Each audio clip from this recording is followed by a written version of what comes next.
அன்பு நண்பர்களே, உலகத் தமிழ் உறவுகளே, அனைவருக்கும் வணக்கம். இது மின்னல் கலைக்கூடம் வழங்கும் இலக்கிய ஆளுமைகள் நேரம். இன்றைய இலக்கிய ஆளுமைகள் பகுதிக்காக தமிழ் சுடர் டாக்டர் சி. வீரரகு ஐயா அவர்கள் இங்கே வருகை தந்திருக்கின்றார்கள். வீரரகு ஐயா அவர்களே, வருக, வணக்கம்.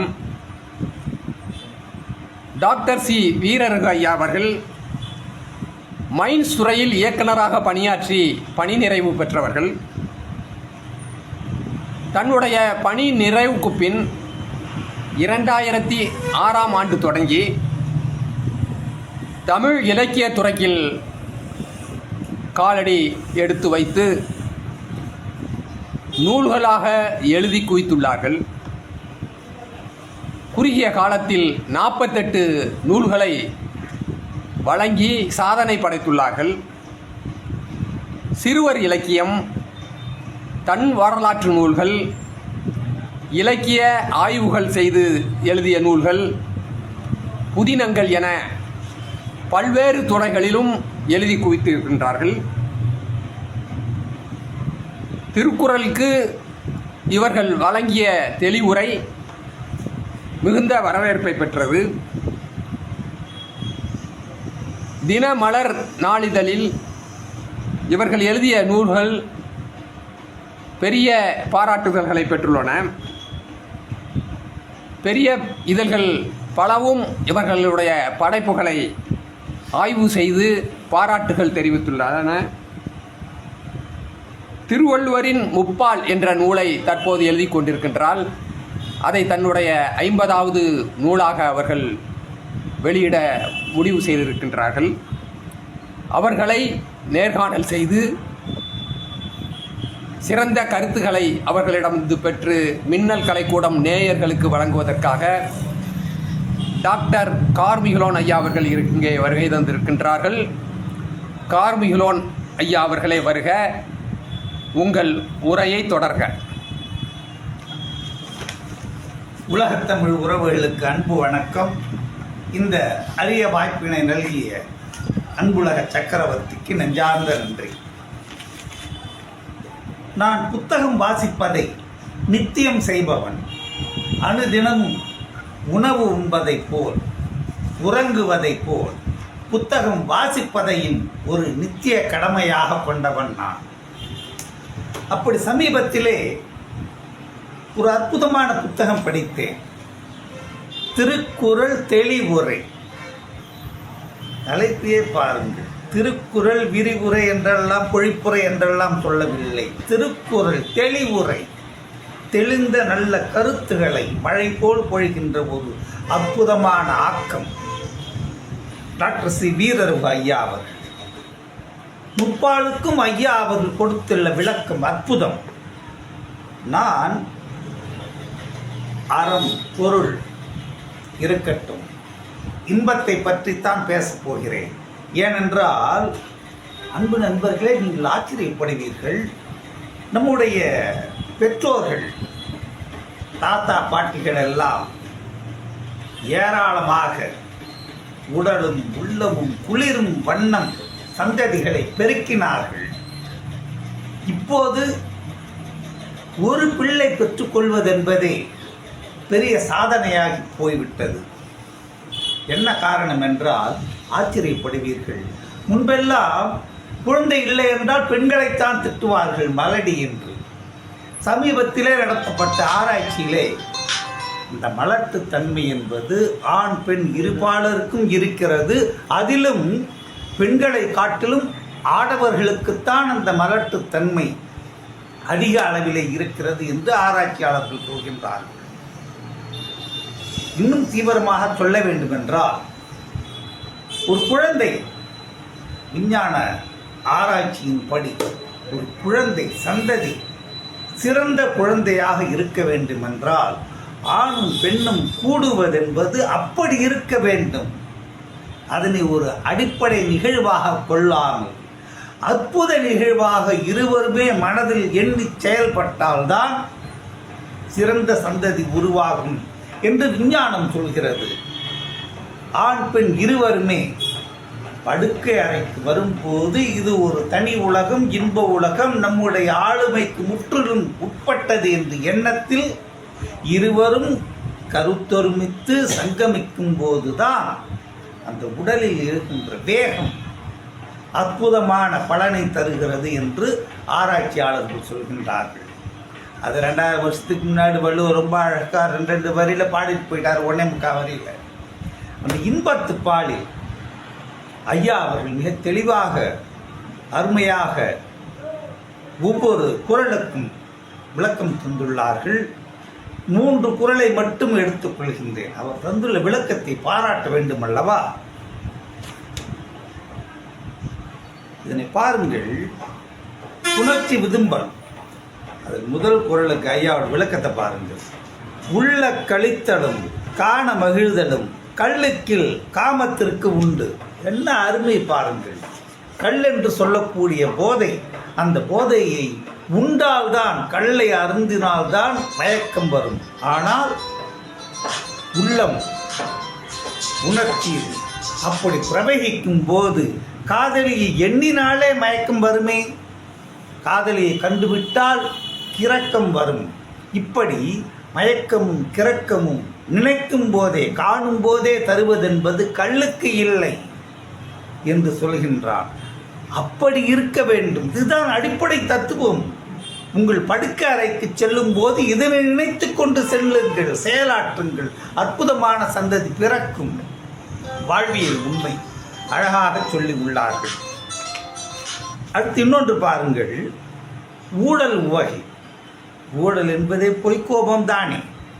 அதனால்தான் ஊழல் என்பதனை உவகை என்று சொன்னார்கள். இல்லை தவறு அவருக்கு, ஆயினும் ஊடுதல் வல்லது அவர் அளிக்குமாறு. அவர் மேல் எந்த தவறும் இல்லை, ஆனாலும் அவர் மேல் நான் ஊழல் கொள்கின்றேன் என்றால் அதற்கு காரணம் அவர் மீது நான் கொண்டிருக்கும் அன்பு இன்னும் அதிகமாக வேண்டும் என்ற எண்ணம் எனக்கு, என் மீது அவர் கொண்டிருக்கும் கோபம், கோபம் தீர வேண்டும், அது மோகமாக மாற வேண்டும் என்ற வேட்கையை அவர் உள்ளத்திலே நான் விதைப்பதற்காகத்தான் அப்படி கோபம் காட்டி ஊடலாக நாடகம் ஆடுகின்றேன் என்று உள்ள உவகையோடு செல்கின்றாள் காதலி. இப்படி விளக்கம் சொல்லிக்கொண்டே போகலாம். ஐயா அவர்கள் ஆய்ந்து தோய்ந்து பெர்ஹாப்ஸ் அனுபவத்தின் அடிப்படையில் நிதர்சனமான உண்மைகளை நயமாக சொல்லி உள்ளார்கள். இன்னும் ஒரே ஒரு குறள், அதனை மட்டும் சொல்லி நிறைவு செய்து பேட்டியை தொடங்குவோம். காதலர் இல்வழி மாலை கொலைக்களத்து ஏதிலர் போல வரும். இதுதான் உண்மை, அன்பின் உண்மையான வெளிப்பாடு. தினம் தினம் மாலை வருகிறது, என்னுடைய காதலர் வராத அன்றைய மாலை என்பது கொலைக்களம் போல அல்லவா இருக்கிறது, போர்க்களத்தில் கொலையாளிகள் வருவதைப் போல அல்லவா இருக்கிறது என்று உள்ள உணர்ச்சியினை அந்த மங்கை சொல்கின்றாள் என்றால் அதுதான் உண்மை காதலின் சத்தியமான பிரகடனமாகும்.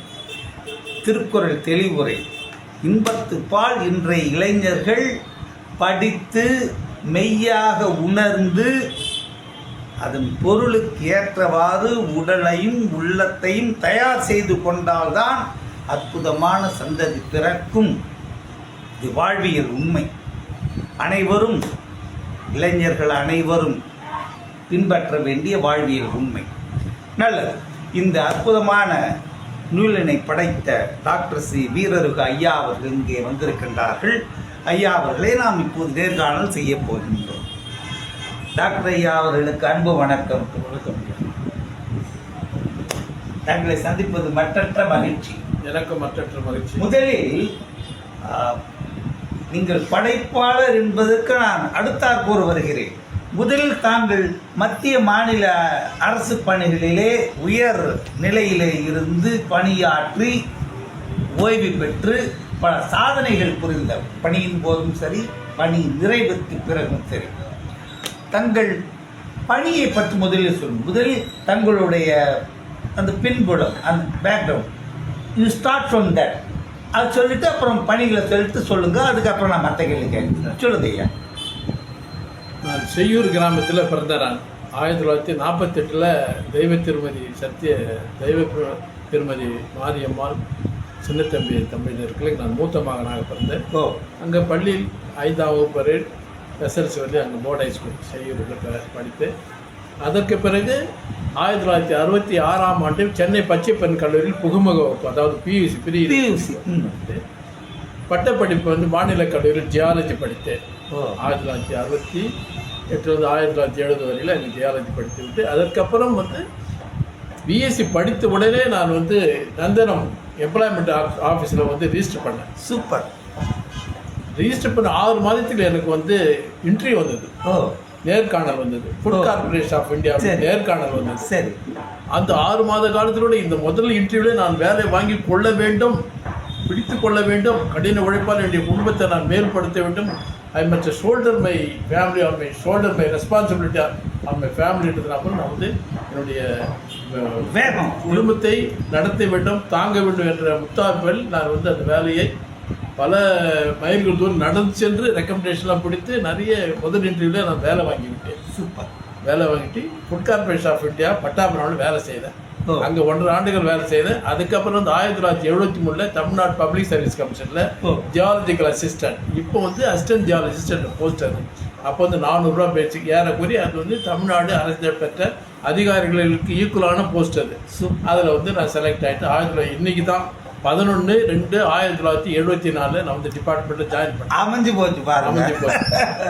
இன்று தான் என்னுடைய மனைவி 11ஆம் தேதி தான் இருந்தாங்க. 15 மாதங்கள் கடந்து விட்டது. இன்றோடு என் மனைவி மறைந்து விட்டார். ஜியாலஜி டிபார்ட்மெண்ட்டில் ஜாயின் பண்ணது 11/2/1974 என்று மிக சிறப்பான நாள். திரு வசீகரன் ஐயா அவருக்கு மின்னல் கலைக்கூடத்தின் சார்பாகவும் திரு டாக்டர் கார்மிகலோனுக்கும் என் நன்றியை தெரிவித்துக் கொள்கிறேன். பொருத்தமாக இயற்கையாக அமைந்த ஒரு நிகழ்ச்சி. சரி, அதாவது நீங்கள் வந்து இந்த உங்களோட இந்த official career, long career, glorious career, அந்த அஃபிஷியல் கேரியரில் மறக்க முடியாத ஏதாவது ஒரு ஒரு ஒரு சம்பவத்தை சொல்லுங்களேன். இதை என்னால் மறக்கவே முடியாது இந்த கேரியரில், அது மாதிரி ஒன் இன்சிடென்ட். உதவி இயக்குநராகவும் துணை இயக்குநராகவும் இணை இயக்குநராகவும் பல ஆண்டுகள் பல மாவட்டங்களில் பணி செய்திருக்கிறேன். குறிப்பாக 1974ஆம் ஆண்டு 1997ஆம் ஆண்டு திருவள்ளூர் மாவட்டத்தில் உதவி இயக்குநராக பணி செய்தேன். பணி செய்த போது அங்கே வந்து கொஞ்சம் ரவுடிசம், நிறைய மினரல்ஸ், இலிசிட் மைன்ஸ் டிரான்ஸ்போர்ட் பண்ணுவாங்க. அதில் வந்து டெண்டர் விட்டாங்க. மணல் டெண்டர் விடும்போது அடிதடி சண்டை, சினிமாவில் நடக்கிறத துரத்தி ஆளை அடிப்பாங்க. அது போல் கத்தி கபடா எல்லாத்தையும் ஒரு லாரியில் ஏற்றிட்டு வந்து உண்மையிலேயே லாரி ஏற்றிட்டு வந்து ரொம்ப கொடூரமான ஒரு அட்டாக் பண்ணாங்க. 5 மணிக்கு அந்த டெண்டர் அப்ளிகேஷனில் பொட்டியில் போடணும். ஒருத்தர் 5 கொண்டாந்து போடுறாரு. அதனால மற்றவங்களும் அப்ஜெக்ட் பண்ணுவாங்க. ஏங்க 5 மணி தானே 5 கொண்டாந்து போடுறாருன்னு சொல்லி பிரச்சனைகள் உண்டு பண்ணி அதுக்கப்புறம் அது வந்து பிரச்சனையாக மாறி விட்டது. அந்த அளவுக்கு ஜெயஸ்ரீ ரகுநாதன் தான் கலெக்டராக இருந்தாங்க. அதுக்கப்புறம் மறுநாள் வந்து நான் என்ன பண்ணேன், கரெக்டாக செக்யூரிட்டி போட்டு எல்லாத்தையும் போட்டு அடுத்த நாள் டெண்டர் ஓப்பன் பண்ணி அதுக்கப்புறம் சக்ஸஸ்ஃபுல்லாக முடித்தேன். அதுதான் மிக கொடூரமான நாள். நான் எதிர்கொண்ட சவால்களில் ரொம்ப அதிகமான சவால், ரொம்ப டேஞ்சரஸ் சவால். ஜெயஸ்ரீ ரகுநாதன் கேட்டாங்க, என்ன வீர ரகு, நீங்கள் வந்து வீட்டுக்கு போகிறதுக்காக உங்களுக்கு செக்யூரிட்டி வேணுமா அப்படின்னு. நான் நாட் சரி மேடம் சொல்லி அவர் 10 மணிக்கு ஒரு வண்டியை பிடிச்சி நான் வீட்டுக்கு வந்து சேர்த்தேன். அதுக்கப்புறம் 1998 வந்து எஸ்கே பிரபாகர், இப்போ வந்து தமிழ்நாடு பப்ளிக் சர்வீஸ் சேர்மனாக இருக்கார். அவர் வந்து எனக்கு நிறைய திரட்டெல்லாம் வந்து வாழ்க்கையில் இருக்குது. அதனால அதுக்காக வந்து எனக்கு வந்து பிஸ்டல் லைசன்ஸ் கொடுத்தாரு 1978. சாரி 1998 பிஸ்டல் லைசன்ஸ் இன்னும் அது நடைமுறையில் இருக்குது. அவ்வளோதான், கையில் வச்சுக்கலாம், எப்போ இருக்கு நடைமுறையில் இருக்குது. அது இருக்கு. அது வந்து 1998 இன்று வரை எனக்கு பிஸ்டல் லைசன்ஸ் கையில் இருக்கு எனக்கு. ஆமாம். அப்படின்னா நீங்கள் வந்து அந்த அளவிற்கு தாங்கள் நேர்மையாக பணியாற்றியதால் தான் துப்பாக்கி வைத்துக் கொள்ள வேண்டிய ஒரு தற்காப்பு நிலைமைக்கு நீங்கள் வந்து. அற்புதம். இந்த ஒன்று போதும் தங்களின் பணி நேர்மை சார்ந்திருக்கு.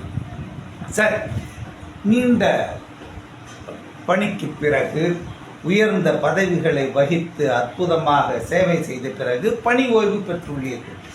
பணி ஓய்வுக்கு நான் அறிந்த வரையில் ஐயா வந்து பணி ஓய்வுக்கு பிறகுதான் இலக்கிய பணிக்கு வந்திருக்கின்றீர்கள். கரெக்டு தானே? சரி, இப்போ இலக்கிய பணிக்கு வந்து குறுகிய காலத்திலே அந்த கிரிக்கெட்டில் வந்து ஃபாஸ்டா அப்படி செஞ்சுரி அடிக்கிற மாதிரி நீங்க வந்து கிட்டத்தட்ட ஒரு 50 புக்கு வெளியிட போறேன். ஆமா 50 புக்கு பாடு. இப்படி இந்த ஒரு அதீத வேகமும் ஆர்வமும் பொதுவா பணி நிறைவுக்கு பிறகுன்னா எல்லாரும் வந்து மனசளவிலையும் உடம்பளையிலும் ஒரு எக்ஸாஷன் வந்து எல்லாம் போதும் அப்படின்னு. ஆனால் உங்களுக்கு ஒரு உத்வேகம் வந்துள்ளது, அது ஆச்சரியம் அளிக்கிறது உண்மையிலேயே. இந்த குறுகிய காலத்தில் இப்படி நீங்கள் எழுதி குவிப்பதற்கு என்ன ஒரு வேகம், அந்த இலக்கிய தாகமும் வேகமும் மோகமும் எப்படி வந்து உங்களுக்கு, அதை சொல்லுங்க. 2006 நான் பணி ஓய்வு பெற்றேன். சரி. 2005 வந்து எனக்கு வந்து இயக்குனராக என்னுடைய நண்பர் தான் அவர் வந்து, நானும் அவரும் செக்ரட்டரியேட் வேலை செய்தேன், நான் இந்த டிபார்ட்மெண்ட் வேலை செய்தேன். என்னுடைய நம்பர் தான். டெப்டி கலெக்டர் ஆகிட்டு, ஐஏஎஸ் ஆகிட்டு, அதுக்கப்புறம் கலெக்டர்லாம் இந்த திருவண்ணாமலையில், அதுக்கப்புறம் எங்கள் துறைக்கு வந்து இயக்குனராக வந்தார் நண்பர் தான். அவர் வந்து சார் நீங்கள் எத்தனை புக்கு, சூரியன் தான் கூட வைப்பேன் நான் அவரை, அவர் டைரக்டர் ஆகும்போது சார் நீங்கள் எத்தனை புக்கு எழுதிருக்கீங்கன்னு சொல்லிட்டு 12 புக்கு எழுதியிருக்கேன் வீரர் அப்படின்னாரு. 12 புக்கு எழுதியிருக்கேன், ஒரு மலைப்பாருன்னு சொல்லி நினச்சேன். இப்போ வந்து அதையே தாண்டி ஒரு 50க்கு வந்துட்டாங்க. ரொம்ப அவர் வந்து காரணம் வந்து அவர் தான் வந்து எனக்கு பயனேற்று ரைட்டர். அதாவது எழுத்துத்துறைக்கு வந்ததுக்கு அவர் தான் திரு டாக்டர் சிவசூரியன் அவர்கள் தான். அதுக்கப்புறம் நான் வந்து 7வது நினைவுகள் பாகம் 1 வந்து என்னுடைய ஆங்கிலத்தில் எழுதினேன். அந்த இதை ஆங்கிலத்தில் வந்து நான் அவ்வளோ புலமை கிடையாது, அதனால் வந்து எங்கள் தம்பி பெரும் டாக்டர் தமிழ்கண்ணிலிருந்து அது வந்து இங்கிலீஷில் அதெல்லாம் டைப் பண்ணி கவர் போட்டு புக்கெல்லாம் கவர் போட்டு எனக்கு கொடுத்தது. அதுக்கப்புறம் நான் வேண்டான்னு சொல்லி தமிழில் வந்து எழுத ஆரம்பிச்சேன். 7வது நினைவுகள்ன்ற தமிழ் புத்தகத்தை எழுத ஆரம்பித்தேன். அந்த புத்தகத்தில் வந்து டைப் பண்ணுறது, யாரை டைப் பண்ணி யாரை வந்து லேஅவுட் பண்ணுறதுன்னா ரொம்ப சிரமமாக இருந்தது எனக்கு. அப்போ வந்து ரொம்ப சிரமப்பட்டு தேடி கண்டுபிடிச்சி ஜெயஸ்ரீ கிஷோர்ன்றவங்க வந்து இணை இயக்குனராக செக்ரட்டரியேட்டில் வேலை செய்கிறாங்க. அவங்க எனக்கு வந்து 97 வந்து அவங்க வந்து நான் வந்து அசிஸ்டன்ட் டைரக்டர் வந்து அங்கே பிஆர் வந்து அவருடைய துணையை நாடி அதுக்கப்புறம் டைப் பண்ணி கொடுத்து எல்லாத்தையும் அவரும் அந்த அம்மாவும் சிவகாமிநாதன்றவர் எனக்கு சிற்பப்பால் செதுக்கி புத்தகத்தை வெளியிட்டோம். அங்கே இதில் பல்லாவரம் சாய்பாலா கிராண்ட் ஸ்டார் ஹோட்டலில் என்னுடைய நண்பர் தான், கிளாஸ்மேட் தான், டிஸ்ட்ரிக்ட் ஜட்ஜி சண்முகன் ஒருத்தர் வெளியிட்டார். அங்கே கலையரசன் அனங்கப்பட்டிருக்காரு, என்னுடைய மகனுடைய கிளாஸ்மேட்டுடைய அப்பா, அவர் புத்தகத்தை வெளியிட்டு பெற்றுக்கொண்டார். அதுதான் அதனுடைய நிறைவு 2015 அன்றைக்கி வெளியிட்டேன். அதுக்கப்புறம் வந்து என்னுடைய ஓய்வுக்கு நான் என்ன பண்ணுறதுன்னு எனக்கு ஒரே கன்ஃபியூஷனாக இருந்தது. அது எழுத்துத்துறையை தேர்வு பண்ணலாம், எனக்கு படிக்கிறதும் எழுதுறது ரொம்ப கஷ்டமான விஷயம். அதனால நான் எழுத ஆரம்பித்தேன். என்னுடைய மனைவி சத்தியவதனாவும் எனக்கு வந்து உறுதியாக எழுதுங்க எனக்கு உற்சாகப்படுத்தினாங்க. அவங்க அம்மாவும் ஆன்மீக, நீங்க எல்லா வகையிலும் எழுதுங்க, அம்மா ஆன்மீக எழுத்தாங்க. அம்மாவோட நூலே நான் மதிப்புரை பண்ணிருக்கேன். சரி, அதை பற்றி நான் தனியாக கேட்குறேன். சரி, நீங்க கண்டினியூ பண்ணுங்க. அதுக்கப்புறம் வந்து 7வது நினைவுகள் எழுத, அதுக்கு 2வது வந்து வாழ்க்கை என்ற புத்தகம் என்னுடைய இயக்குனராக இருந்த சீனிவாசன் ஐயர் டைரக்டராக இருந்தார். எனக்கு அவர் மூலிமா வச்சு அண்ணா நூற்றாண்டு லைப்ரரியில் வந்து 2வது நூலை வெளியிட்டேன். 2வது நூலும் சாதனையார் என்ற புத்தகமும் தமிழ்நாடு அரசால் தேர்வு பெற்று லைப்ரரி ஆர்டர் கிடச்சி 1000 பிரதிகள் எனக்கு மட்டும்தான் கிடச்சிது. Super sir. வாழ்க்கையும் சாதனையார் 2 புத்தகமும் தமிழ்நாடு அரசால் தேர்வு பெற்று நூலகத்துறையால் தேர்வு பெற்று அது என்ன அனைத்து சாதனையாளரால் எழுதப்பட்ட சாதனை தமிழ்நாடு அரசு தமிழ்நாட்டில் உள்ள அனைத்து லைப்ரரியிலும் என்னுடைய புக்கு இருக்கும்.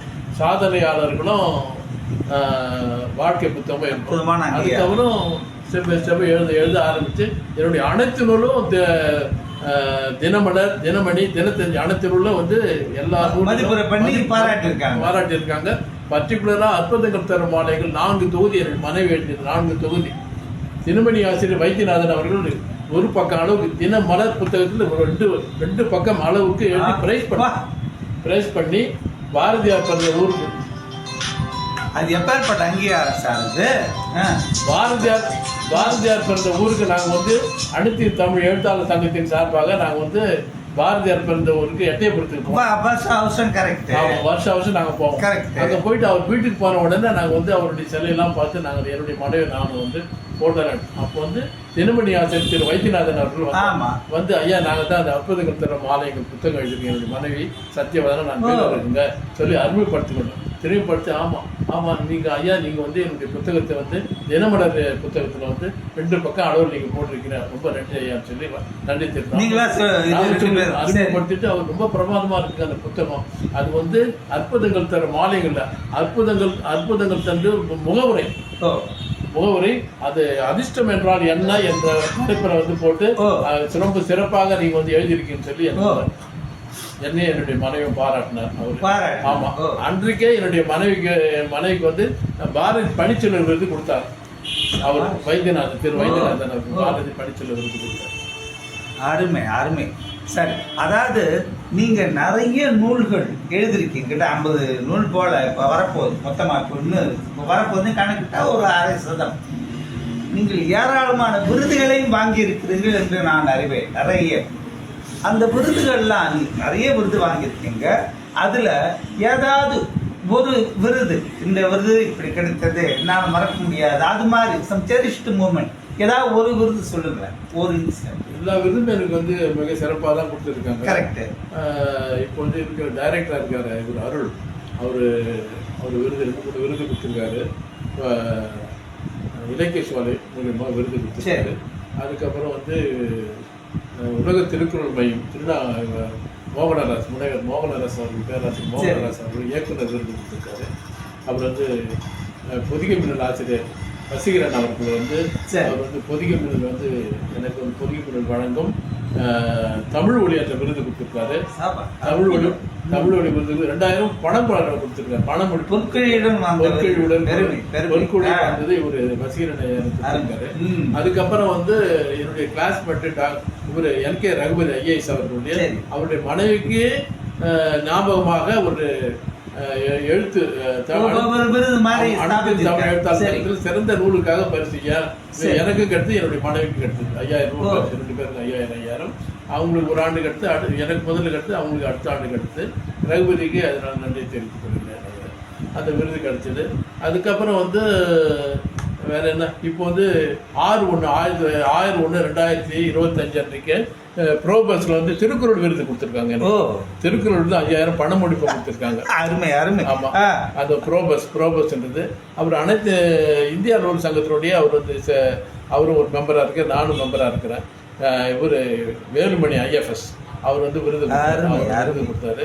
ஜெயஸ்ரீ கிருஷ்ணன் கூட அவங்களுடைய ரெக்கமெண்டேஷன் தான் எனக்கு அந்த விருது கொடுத்தாங்க. 6/1/2025 அன்று டேட் வேறையா சொல்றீங்க. அருமை. அதாவது நீங்கள் இலக்கியத்திற்கு எழுதி குவிப்பது போல் இலக்கியம் உங்களுக்கு விருதுகளும் பொற்கையும் குவித்துக் கொண்டிருக்கிறது. மிகப்பெரிய அங்கீகாரம், பெருமையான சமாச்சாரம். சரி, இப்போ அம்மா பத்தி கேட்குறேன். சத்யவதன அம்மா பத்தி நீங்க மல்டி டேலண்டடா எழுதுறீங்க. அம்மா வந்து ஆன்மீகமாக தான் எழுதுவாங்க. அம்மாவோட ஒரு நூலை நான் வந்து கும்பகோணத்துல ஞாபகம் இருக்கு, நம்ம கும்பகோணம் பேராசிரியர் ராமகுருநாதன் ஐயாவோட நூலகத்துக்கு போய் நம்ம பேசினோம். அப்ப அம்மாவோட அந்த ஆன்மீக நூலையும் நான் சிவகுண்டாத அந்த அந்த அந்த அதனுடைய லைப்ரரியை வச்சு ஒரு புக்கை எழுதியிருக்கேன். தகவல் உலா என்ற புத்தகம் எழுதியிருக்கேன். நீங்க தான் தலைமை தாங்கினீங்க. வசீகரனையா வந்திருந்தாரு, ராமகுருநாதர் வந்திருந்தாரு. அந்த கும்பகோணத்துல நூலை பற்றி 40,000 நூல்களுக்கு அதிகமாக உள்ள நூல் என்று தகவல் உலா என்ற அட்டைப்படம் போட்டு தகவல் உலா என்ற ஒரு புத்தகத்தை எழுதியிருக்கிறேன். ஏதாவது ஒரு தலைப்பு கிடைச்சா அதை வச்சு நம்ம ஒரு புத்தகத்தை எழுதிவிடுவேன். அம்மா வந்து அதான் சொல்லுவாங்க, எனக்கு ஆன்மீகத்துல ஆர்வம், இவர் எல்லாம் எழுதுவாரு, நான் ஆன்மீகத்தை மட்டும்தான். ரொம்ப ஏராளமான கோயில்களை பத்தி அப்படியே நுட்பமா அந்த கோயில் என்ன, எங்க இருக்கு, எப்படி போகணும், திவ்ய தேச விழா பத்தி அவர் கைடு மாதிரி போட்டு வந்து வாழ்ந்த சித்தர்கள் எல்லாம் போட்டு ஒரு கைடு மாதிரி கொடுத்து இந்த கோயிலுக்கு இந்த சிறப்பு, இந்த சித்தர் இருந்தாரு, பெரிய பட்டியல். ரொம்ப பிரமிப்பா இருந்தது ஆன்மீகத்துல.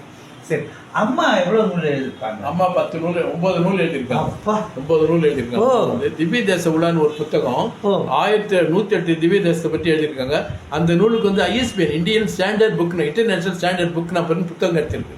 அந்த நம்பர் கிடைச்சிருக்கு அந்த அம்மாவுக்கு, என்னுடைய மனைவிக்கு.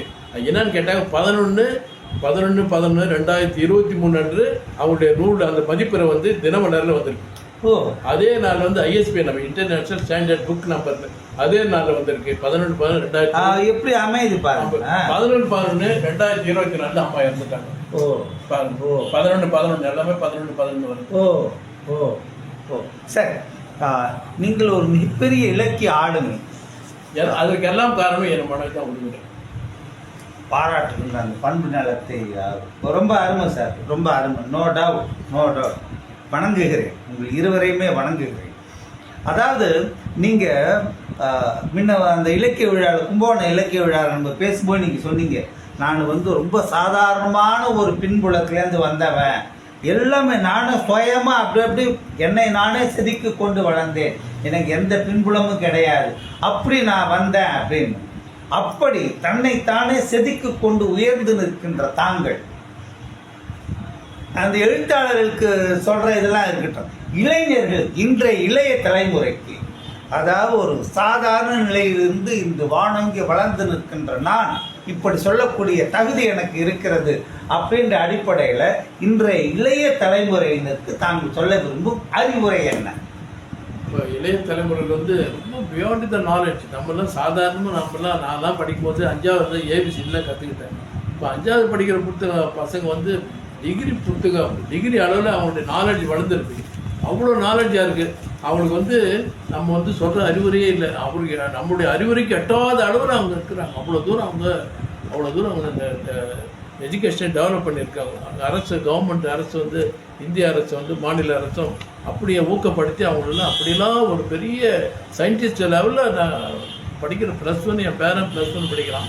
அவன் வந்து ரோபோட் படித்து அந்த ரோபோட் எப்படிலாம் போகுது, எப்படிலாம் ரொட்டேஷன் வருதுலாம் பார்க்குறாரு. அதே போல் ட்ரோடன் பறக்குதில்ல, அதெல்லாம் என் பேரை பார்த்து ப்ரைஸ்லாம் வாங்கியிருக்காரு. அவ்வளோ தூரம் வந்து படிக்கிற ஆமாம் நினச்சே பார்க்க முடியல. அவ்வளோ தூரம் இருக்கா. நம்ம சொல்கிறதுக்கு ஒன்றும் இல்லை. இருந்தாலும் நம்ம வந்து இலக்கியத்தை நம்ம எழுதுகிறோம். ஆனால் இலக்கியத்தில் இப்போ வந்து எழுத்து யாரும் படிக்கிறதில்ல. அதெல்லாம் வந்து யூடியூப்லேயும் அந்த இதில் ஃபேஸ்புக்கில் நாங்கள் பார்த்துக்கிறோம். கூகுளில் பார்த்துக்கிறேன். என் பையன் அதான் சொல்லி, என்ன நீங்கள் எழுதிட்டு இருக்கீங்க, கூகுளில் பார்த்த எல்லாத்துக்கு பார்த்துக்கிறாங்க அப்படின்னு அவர் சொன்னார். நான் இவ்வளோ புத்தகம் எழுதிருக்கின்றது அவ்வளோ எங்கள் பிள்ளைகளுக்கு தெரியாது, அவ்வளோவா தெரியாது. இதை குடத்து விளக்கு போல் நான் இருந்துட்டேன். வெறும் பிரபலியமாக எதுவுமே என்னுடைய இதெல்லாம் சாதாரண ஒரு 2 நூல் எழுதுகிறவங்களெல்லாம் ரொம்ப பிரபலியமாக பேசுகிறாங்க, சொல்கிறாங்க. அதெல்லாம் நான் வந்து ஒரு 50 நூல் எழுதிட்டேன். ஒரு இணையக்குனராக அரசு அதிகாரியாக இருந்து இவ்வளோ தூரம் வளர்ந்துருக்கிறேன் என்று சொன்னார். இந்த விடாமுயற்சி தான். எல்லாம் என்னுடைய டிபார்ட்மெண்ட்டில் கூட வேறு தாங்க செக்ரட்டரியேட்லாம் போகணும், டெல்லிக்கு போகணும். டெல்லியில் எல்லா மீட்டிங்கும் நான் தான் அட்டென்ட் பண்ணுவேன். எல்லா எல்லா ஸ்டேட் லெவலையும் நான் தான் ஜியாலஜி போய் எல்லா ஸ்டேட்லையும் நான் தான் அட்டென்ட் பண்ணியிருக்கேன். இதை வந்து 2005 வந்து அப்துல் கலாம் இந்திய பாரத ராஷ்டிரபதி வந்து ஜனாதிபதி இருந்தார். 2005 ஜனாதிபதி. அவர் தான் 19th வேர்ல்டு மைனிங் காங்கிரஸ் என்ற ஒரு எக்ஸ்போவை ஆரம்பித்தார். அங்கே டெல்லியில் ஆரம்பித்தார்.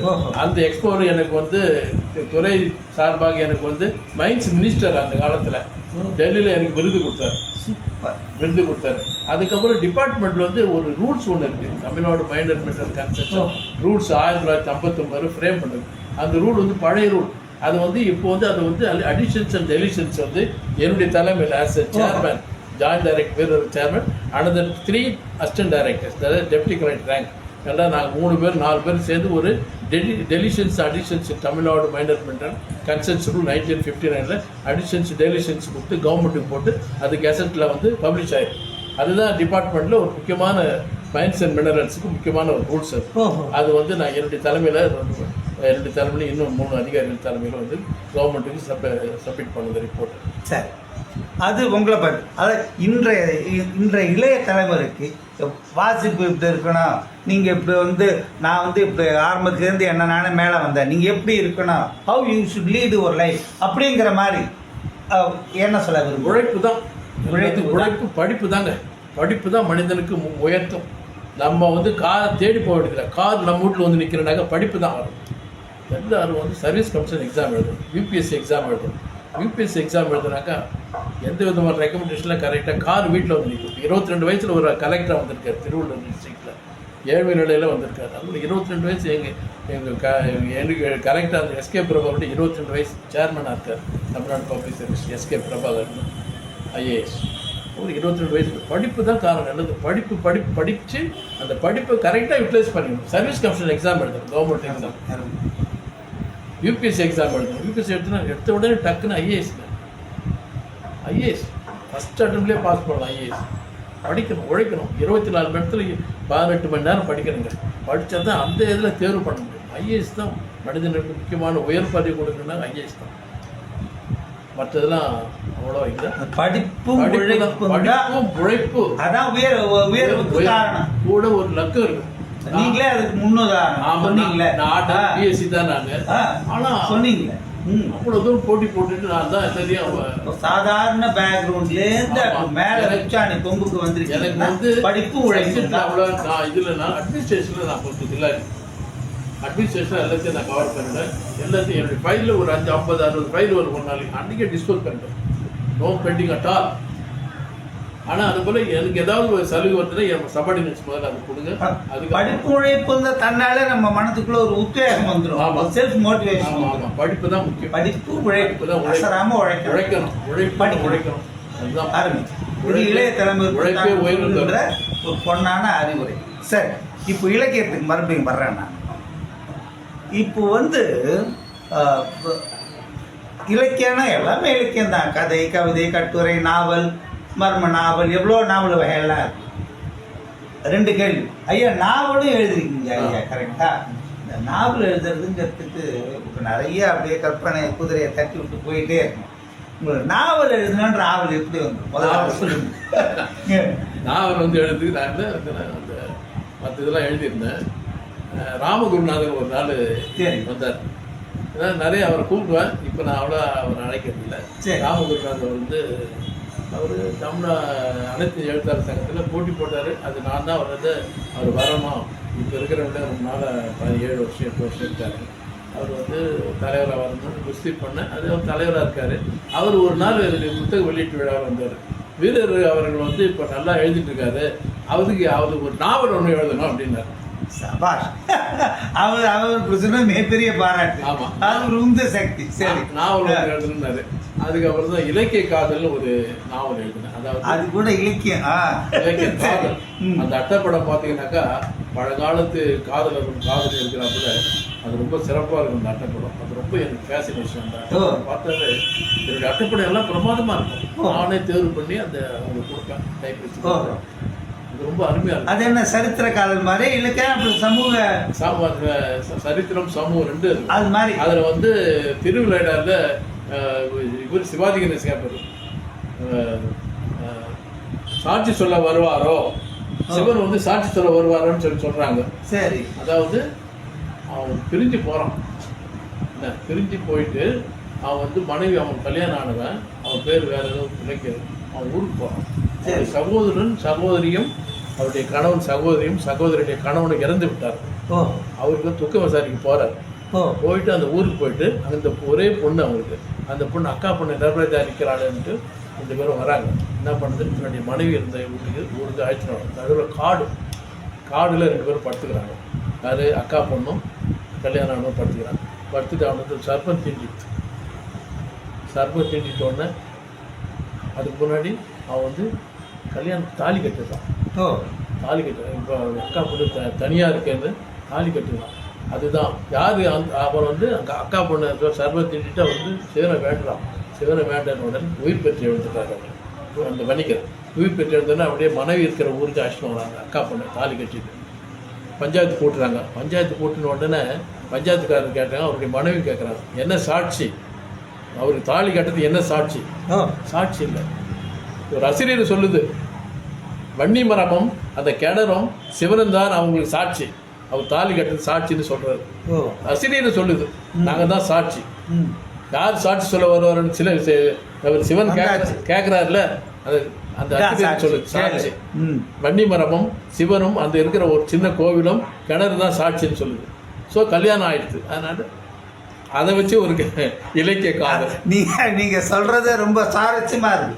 அந்த நாவல் புத்தகத்தை வாங்கி நான் அடுத்து நான் படிக்கிறேன். அதுக்கு ஒரு மதிப்புரை பண்ணுவோம் தனியா. ஐயா கிட்ட கொடுத்துருக்காங்க. அப்படியா? சரி, இலக்கியத்தை பத்தி எழுத சொல்லியிருக்காரு. சந்தோஷம்.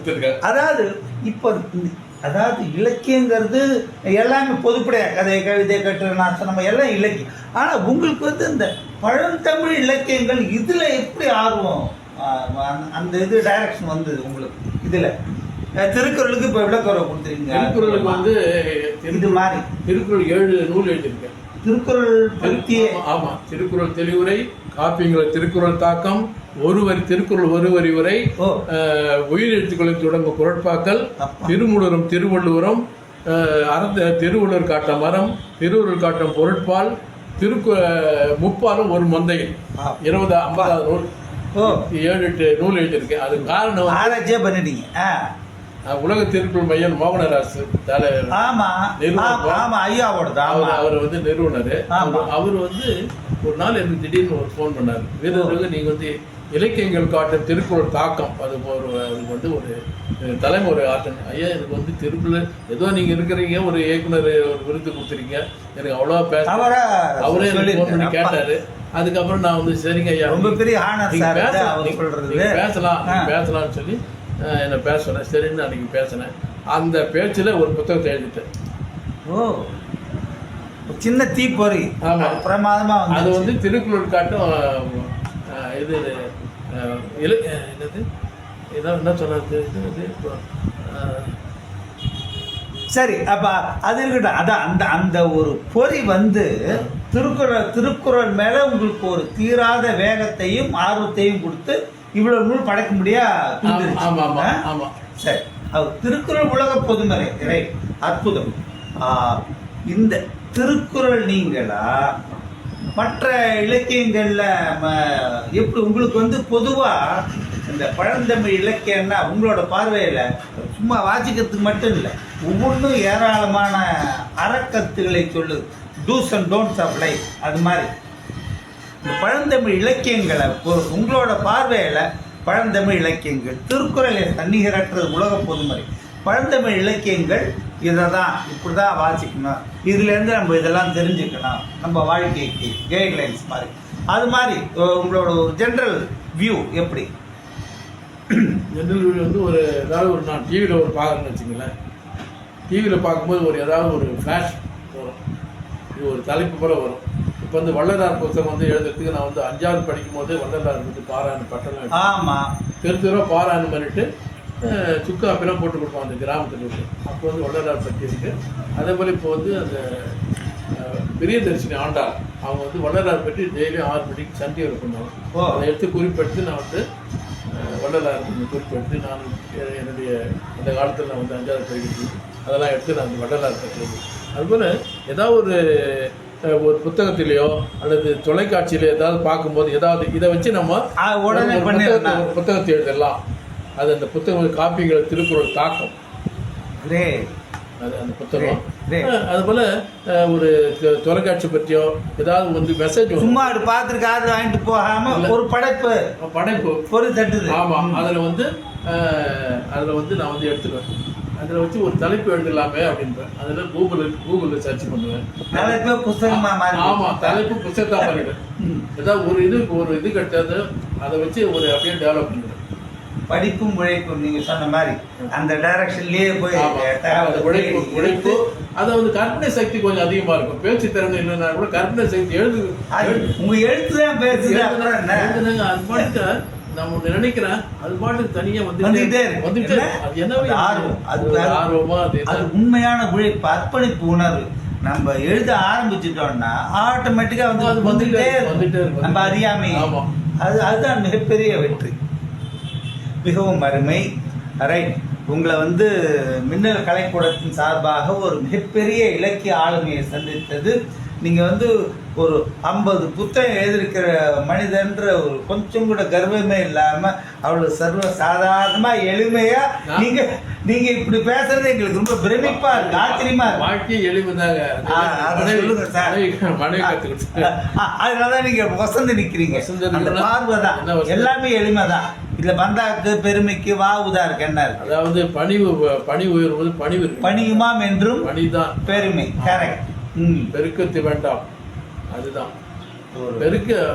பெரிய மனிதன் ஆகும் போது பெருக்குமே இருக்கக்கூடாது, சிறுமைதான் இருக்கும். அதுதான் இப்ப கூட சில பேர் எனக்கு வந்து டைம் இல்லப்பா, அதுக்கு நம்ம வீரருக்கு ஐயா ஒரு உதாரணம் துணிஞ்சு சொல்ல வேணாம், காலை நிமித்து சொல்லுவோம். டைம் இல்லப்பா, பிஸியா இருக்கிறதுலாம் அந்த 2 வார்த்தை எனக்கு பிடிக்கவே பிடிக்காது. டைம் இல்லைன்னா 24 மணி ஆட்டோ கொடுத்து 24 மணி அந்த டைம் இல்லைன்னு எப்படி சொல்ல முடியும்? நான் பிஸியா இருக்கிறேன்னு எப்படி சொல்ல முடியும்? சும்மா நம்ம வீட்டுல உட்காந்துருப்போம், நான் பிஸியா இருக்கிறப்ப வர முடியாது. அந்த 2 வார்த்தை எனக்கு பிடிக்கவே பிடிக்காது. சூப்பர் சார், உங்களோட அப்புறம் லைஃபுக்கு உங்களோட அப்ரோச் டோட்டல் டிஃபரெண்ட் சார். அதனால நீங்க பணியிலையும் உச்சத்துல இருந்தீங்க, இப்ப எழுத்துலகத்திலே உச்சத்துக்கு போயிட்டே இருக்கீங்க. மிக்க மகிழ்ச்சி. எனக்கு வந்து சொல்லுங்க. எனது வந்து ஆளுமையில இதெல்லாம் வெளிப்படுத்துறது வாழும் காந்தி வசீகரன் தான். சில புத்தகத்தெல்லாம் எழுதியிருக்கு. எனக்கு வந்து 2018 வந்து 8 வேகத்தில் 6 நூல்கள் படைத்த வீரர்கள் அட்டப்படத்திலே போட்டார். 2023 செப்டம்பர் 5ஆம் தேதி செப்டம்பர் 5ஆம் தேதி 2023 வந்து சரி ஓய்வுக்கு பின் ஓயாது தமிழ் பணி வீரர்கள் போட்டார். அட்டைப்படத்துல 2 தடவை அட்டைப்படத்துல போட்டாரு. அதனால அவர் தான் எனக்கு பெருமைப்படுத்தினார், வெளி உலகத்துக்கு கொண்டு வந்தாரு அவரு. அப்படி என்னுடைய மனைவி இருந்தது 11/12/2024 இறந்துட்டாங்க. அதையும் அவர் வந்து அட்டைப்படத்துல நவம்பர் டிசம்பர் அவங்களுடைய நினைவு நாள், ஒரு ஆண்டு நினைவு நாள் பற்றி அட்டைப்படத்தில் போட்டு சிறப்பிச்சாரு. அதனாலுக்கு பொதிகை மின்னல் கலை கூட்டத்தினுடைய நிறுவனர் ஆசிரியர், பொதிகை மின்னல் ஆசிரியர் திரு வசீகரன் வாழும் அவர்களுக்கு எனது நன்றியை, உங்களுக்கு திரு டாக்டர் கார்மிலோன் அவர்களுக்கும் நன்றியை தெரிவித்துக் கொள்கிறேன். மிக்க மகிழ்ச்சி சார். எங்களுக்கு வந்து ரொம்ப மிகப்பெரிய இலக்கிய ஆளுமையை சந்தித்தது, இளைய தலைமுறைக்கு உங்களுடைய அருமையான கருத்துக்களை எல்லாம் கொண்டு சேர்த்தது பற்றற்ற மகிழ்ச்சி. நன்றி, வணக்கம். வணக்கம் ஐயா. தமிழ் சுடர் டாக்டர் சி வீரரகு ஐயா அவர்களே, உங்களுடைய இலக்கிய அனுபவம் மட்டுமல்லாமல் அரசு பணிகளில் செய்த திறமையான சாதனைகளையும் சோதனைகளை வென்று வந்ததையும் அருமையாக சொல்லி விளக்கியிருக்கின்றீர்கள். இது மின்னல் கலைக்கூடம் நேயர்களுக்கு பயனுள்ளதாக அமையும் என்பதில் சந்தேகமில்லை. டாக்டர் கார்மிலோன் அவர்களே, மிக சிறப்பான உரையை நடத்தி வீரரகு ஐயா அவர்களிடமிருந்து அருமையான கருத்துக்களை பெற்று வழங்கியிருக்கின்றீர்கள். நன்றி, வணக்கம். நேயர்களே, உங்கள் கருத்துக்களை கருத்து பெட்டகத்தில் பதிவிடுங்கள். நன்றி, வணக்கம்.